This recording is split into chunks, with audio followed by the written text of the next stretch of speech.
ഈ അടുത്തിടെ മരിച്ചു പോയിട്ടുള്ള സിദ്ദീഖ് എന്ന് പറയുന്ന സംവിധായകനെ കാണുകയും സംസാരിക്കുകയും ചെയ്യാൻ ഒരിട വന്നപ്പോ സുഹൃത്തുക്കൾ ആ സമയത്ത് സംസാരിച്ച് അദ്ദേഹം പറഞ്ഞു, ക്ഷമിക്കണം കേട്ടോ ഉസ്താദുമാർ, അദ്ദേഹം പറഞ്ഞു മമ്മൂട്ടി എല്ലാവർക്കും ഇഷ്ടമാണ്.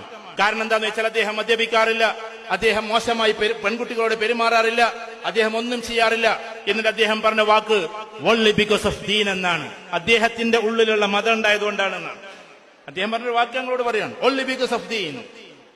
അദ്ദേഹം സിനിമ നടനല്ലേ മറ്റതല്ലേ മറിച്ച് അതൊക്കെ വേറെ ചർച്ച. ഞാൻ പറഞ്ഞല്ലോ, ലോകത്തിൽ നമ്മൾ മനുഷ്യരുടെ നെഗറ്റീവിനെ കുറിച്ച് ചർച്ച ചെയ്യാതിരിക്കുക, എപ്പോഴും പോസിറ്റീവ് മാത്രം പറഞ്ഞുകൊണ്ടേയിരിക്കുക. പോസിറ്റീവ് പറഞ്ഞാൽ അതിൽ നിന്ന് പലത് നമുക്ക് പഠിക്കാണ്ടാവും. ബാക്കി അവരുടെ കാര്യം അവരും കൂടി അത് പഠിച്ചോൻ തീരുമാനിക്കേണ്ടതാണ്.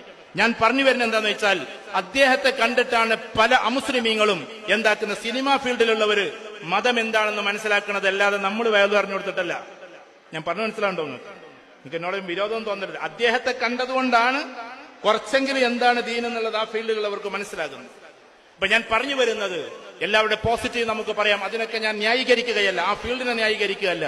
ഇതേപോലെ നമുക്ക് നെഗറ്റീവ് വിടാം.